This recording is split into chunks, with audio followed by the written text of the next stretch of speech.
is putting money at the bottom of the pyramid where the majority of Kenyans are. And I don't know whether you heard me on the day of inauguration. If you watched the TV, I had a very strong speech about the country we inherited. The truth of the matter is that by the time we arrived in government, the coffers were empty. There was nothing. And we have started from scratch. And I want to start before you today proudly to tell you that the economy has started showing signs of improvement. And PS National Treasury is here. As we speak today, for the first time in 7 years, at the closure of the financial year on June 30th, we had disbursed total entitlement to the 47 county governments. We don't have a debt.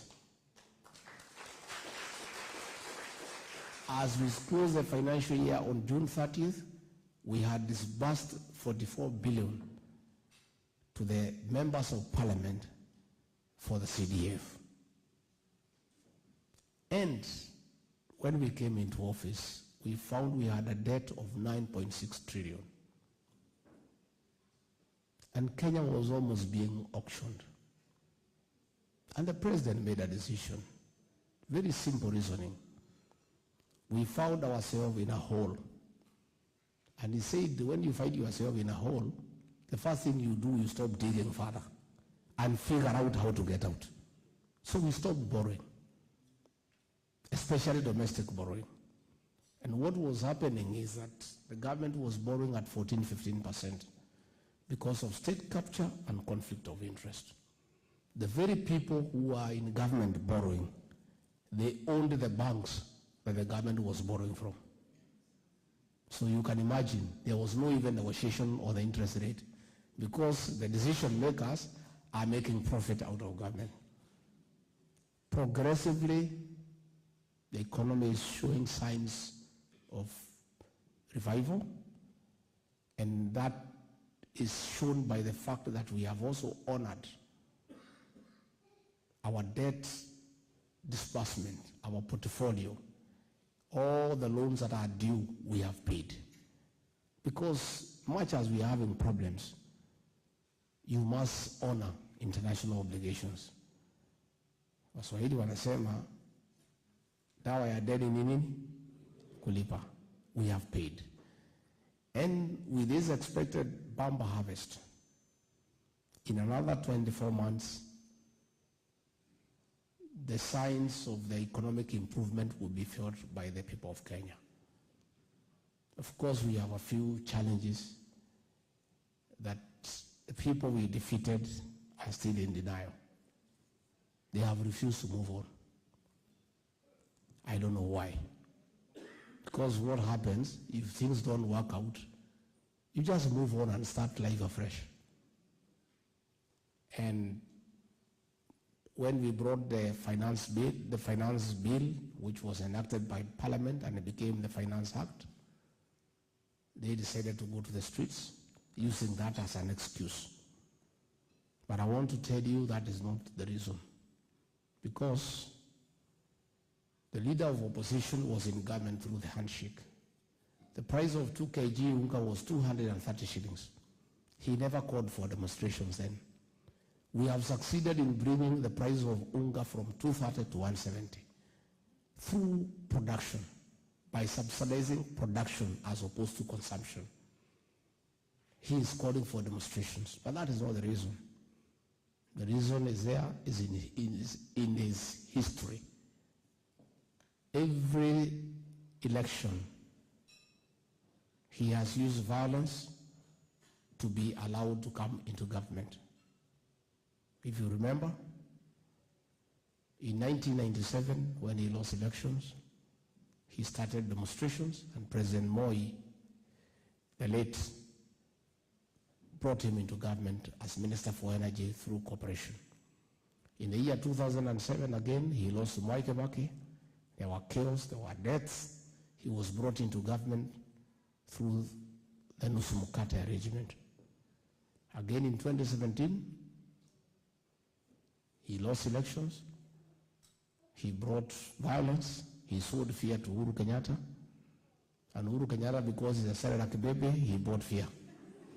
Allowed him into government. You know what happened? The Jubilee agenda was put aside, and that is how we have a debt of 9.6 trillion. He is trying to sell fear to us so that he can come into government through another handshake. I want to tell you here today that that is not possible, because that is giving into blackmail. If you read the penal code, Cap 63, blackmail is an offense. It is a crime. So sitting with somebody who is blackmailing you is partaking the crime. So those church leaders who are telling us to sit with that man so that he can cool down are asking us to commit a crime. President William and I are not willing to commit a crime. So there will be no handshake. There will be no arrangement. We ask him to take his rightful role as a leader of opposition and hold us to account and oversight us and criticize us for good governance, because that is what the Constitution provides. And that is why we had allowed these demonstrations to go on, because the Constitution allows the right to picket, to demonstrate, and all that. But Article 37 says those demonstrations must be peaceful and the participants must be unarmed. What we have seen is violence, is chaos, and the country was almost burning. So we made a decision that that character has never done a peaceful demonstration. And any demonstration he does will end up in chaos and violence. So we have said it will not happen. And in those 3 days, that matter was dealt with conclusively. They had called for one for Wednesday. I have told they have been postponed. They have postponed. There is no postponement. You cannot postpone something that will not happen. It's just trying to please his supporters. So I want to assure you that there is no political problem in Kenya at all. The people on the 9th of August made a decision, and the will of the people prevailed. The losers went to the Supreme Court as per the Constitution, and they were told they have no case. And they moved on, they didn't have a problem. They only came to say there is a problem 6 months later. Somebody cannot steal your cow and you find it is not there and you are okay. Then 6 months later you say your cow has been stolen. It is not possible. So I want to assure you that Kenya is stable, Kenya is secure, the government is in full control, and the matter of those demonstrations have been brought to a closure. It will not happen again, and we want to appeal to everybody to go back to work. And I want to say in all fairness, I think it is wrong for you to ask other people's children to go and fight the police in the streets and get killed, when your own children, you have sent them to the East African Legislative Assembly to go and legislate. Because you can, what you do, if you think this thing is good and real, let your children be in the forefront.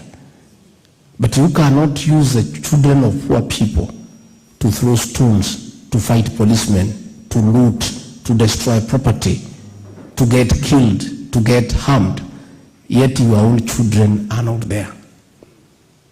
And in all fairness, I've heard others saying that their work now is to protect their family and their children, and it is good. Everybody should protect his family and his children. But who will protect the children of the poor people? That is what the president must do. He must protect the millions of children whose fathers and mothers have no capacity to protect them. She must protect them.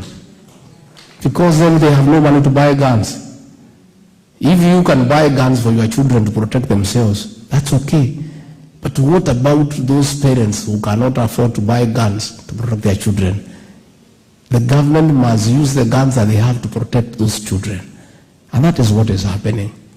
So that we live in a society where there is equality. And everybody has a chance to make a decent living. And everybody must be given a chance. Whether you are rich, whether you are poor, everybody given a chance can be somebody someday. Even yourselves here, you are from all different backgrounds. But you're here in Rome today, in Europe, having a nice time, because there is a God in heaven. And everybody given a chance can bring him or herself here to Rome. All we need to do is create a good environment for the people of Kenya to prevail. And people, when they work hard, they pray to God, they will definitely succeed. So I don't want to go beyond there. Our government is bottom up. The leader spoke, but they didn't tell us their problems. Probably because they were asked by the ambassador to speak. They don't want to say anything that can be a bit uncomfortable. But I'm here now. So you are in no danger. I want now we open the floor to the ordinary people. Those who are the officials speaking here, they have spoken very well. Because I'm here, I would like to know what challenges you have. Is that not right? And you speak, we give several people to tell us if there is something you think the embassy can do to make life much better. If you think there is something our government in Nairobi can do to make life much better, it is good you tell us because we are here. And since I don't come here every day, take advantage that I'm here and tell us. And tell us what is it you think our mission here in Rome can do to make your life better? What is it that you think we can do in Nairobi to make your life better? Are you having some challenges that you think the government can intervene and solve them for you? Because if I don't do that, this engagement would not be meaningful. Because I also need to hear all the good things you tell us so that we continue doing them. Where you think we need to do things differently, you tell us so that we are able to make those changes. With those very many remarks, let me introduce my delegation. This is Ezekiel Machogu. He's our minister, our cabinet secretary for education.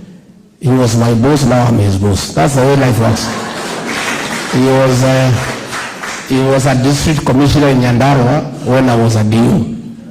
I used to salute him, now he salutes me. Hiyo ndio mambo ya Mungu inaendana namna hiyo.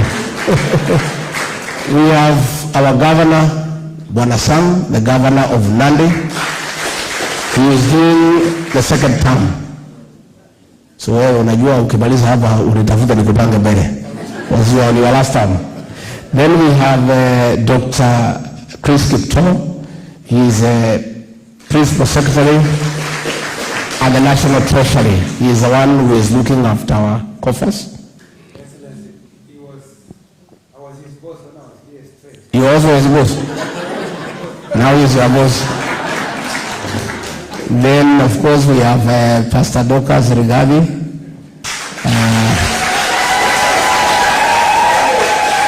The mother of my children. She's her head all the time, the boy child. Yeah? I hope the boy child is not in trouble here in Italy. If he's in trouble, I can leave her behind to sort it out. Is there anybody else? So,